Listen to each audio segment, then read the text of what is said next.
बेरोजगारी, गरीबी, भुखमरी, ये तीनों हमसे इश्क कर रही है। अगर एक होती तो निभा लेते, मगर ये तीनों हम पे मर रही है। नमस्कार, मैं बेरोजगार भाई आपका सुजीत सिंह। जिसे किसी सरकारी योजना का लाभ मिले या नहीं मिले, हमें तो मिलता ही नहीं है, लेकिन फिर भी हर एक सरकारी योजना का खबर रखने वाला, हर एक तिथि को याद कर लेने वाला, हर रोज सुबह उठकर चाय की टपरी पर चाय पीने के बहाने बैठकर पेपर के पन्नों को पलटकर उसमें railway, SSC exam, SSC result जैसे शब्दों को खोजना और उस खबर को गहन से पढ़ना, और कभी नोटिफिकेशन मिल गई तो उस खबर को ध्यान से पढ़ना और फॉर्म के पैसे जुटाने के लिए लग जाना, अंतिम तिथि की जानकारी रखना, कैसे भी गिन चुनकर एक फॉर्म को भरना, पिताजी से झूठ बोलकर पिताजी की मजबूरी देखते हुए भी उस फॉर्म का पैसा लेकर उस फॉर्म को भरने के बाद एग्ज़ाम देने जाएं और उस एग्ज़ाम का रिजल्ट ही नहीं आता है। इस आस में सरकारी नौकरी के तलाश में हम लगे रहते हैं। हमारी भी मजबूरी, हम क्या करें। जो बचपन से नाकारा, नालायक, बेरोजगार का एक धब्बा लगा हुआ है, हम सोचते हैं काश एक सरकारी नौकरी मिल जाती ताकि वह जो धब्बा है वह मिट जाता, क्योंकि हमारे यहाँ का प्रचलन ही यही है कि सरकारी नौकरी मिलेगा तभी वह धब्बा मिटेगा। जी हाँ, आज हम बात कर रहे हैं एसएससी रिजल्ट को लेकर। आखिर क्यों 2018 में लिया गया पेपर का रिजल्ट अभी तक नहीं आया। 2018 में हमने फॉर्म भरी 500-500 रुपये लगाकर, और आज सरकार करेगी हम पैसे वापस कर देंगे। अरे भाई, वापस कर दीजिएगा, ठीक है, लेकिन आपके लिए शायद वो 500 का एक नोट होगा। आपको क्या पता कि वह नोट पटना और दिल्ली जैसे सड़कों पे उस 500 के नोट बचाने के लिए कई किलोमीटर बच्चे पैदल चल लेते हैं कि उस फॉर्म को भरने के लिए 500 रुपया बचा लो। कई घर में 2 वक्त माता पिता भूखे सो लेते हैं कि बेटे का एसएससी का फॉर्म भरना है। आपके लिए वह नोट है, आप उस पैसे को वापस देने की बात कर दिए। आखिर क्यों हमारे देश के प्रधानमंत्री, जो कहने को तो चाय बेचने वाले हैं और आज वही कहते हैं कि टपरी लगा लो, पकौड़े तालो, चाय बेच लो।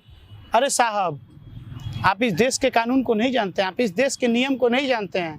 कई ऐसे टपरियाँ हैं जो बिना पुलिस वाले को दिए हुए पैसे लग जाते हैं, तो हम तो टपरी लगाने लायक भी नहीं हैं। और अगर आपको, जब आप आए थे, यही हुआ, आपका हर कदम पे साथ दिए और हर कदम पे उन्हें एक सपना सजाया कि अब व्यक्ति कुछ करेगा, वो आपको अपना हीरो माने, और आज आप उनके लिए एक विलन के रूप में आ गए। आखिर क्यों नहीं हो रहा है। अगर आप वास्तव में गरीब हैं, अगर आप वास्तव में चाय बेचने वाले थे, तो ऐसा क्यों कर रहे हैं। आप गरीब को क्यों नहीं सोच रहे हैं। आप ही के देश में आप हालत नहीं जानते हैं। अगर आपको किसी अपने ही देश के शहर का विजिट करना हो, मुआयना करना हो, तो महीने दिन पहले से उस शहर की सफाई चलने लगती है। आखिर क्यों।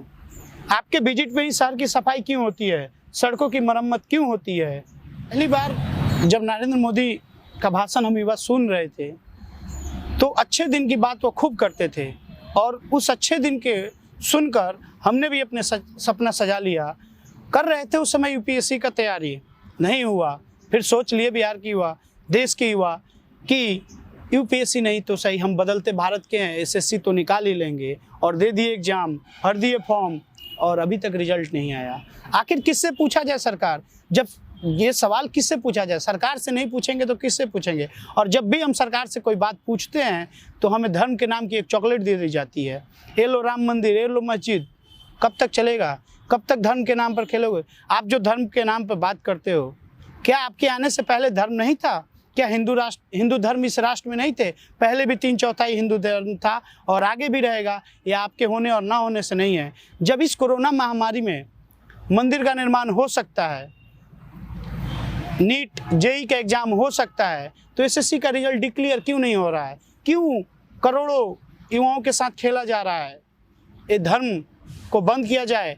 अब एक ही बात हम अगर युवा चाह दे, नो जॉब नो वोट को हम पूर्ण समर्थन करते हैं। और हम जैसे युवा अगर आप नहीं आज किए तो कल कौन करेगा। इसलिए यह वक्त है अपने आप को उभारने का। और इस मीडिया को तो देखिए, गोदी मीडिया को, इतनी बड़ी बात को इतने लोग समर्थन, युवा मिलकर ट्विटर पर ट्रेंड तो करा दिए, लेकिन इस गोदी मीडिया को कोई खबर नहीं लाया। और कब तक चलेगा ऐसा। तो धर्म के नाम को चॉकलेट को बंद करो, अब विकास पे बात करेंगे और अब एसएससी का रिजल्ट होना चाहिए। एसएससी एक स्कैम जैसा अब हमें भी लगने लगा है। पहले लगता था कि यह एक परीक्षा है जिससे सरकारी नौकरी मिलेगी, अब लगता है कि एक स्कैम है। क्यों नहीं लगे? आप खुद सोचिए, 2 करोड़ से ऊपर लोग एसएससी का एग्जाम दिए, 500 रुपये लगा एक फॉर्म का। 2 करोड़ गुना 500 कर लो आप, कितनी होती है यह रकम? बहुत बड़ी रकम होती है। तो कब तक चलेगा ऐसा? इसलिए हम युवाओं को एक वक्त है जो सामने उभर कर आना होगा।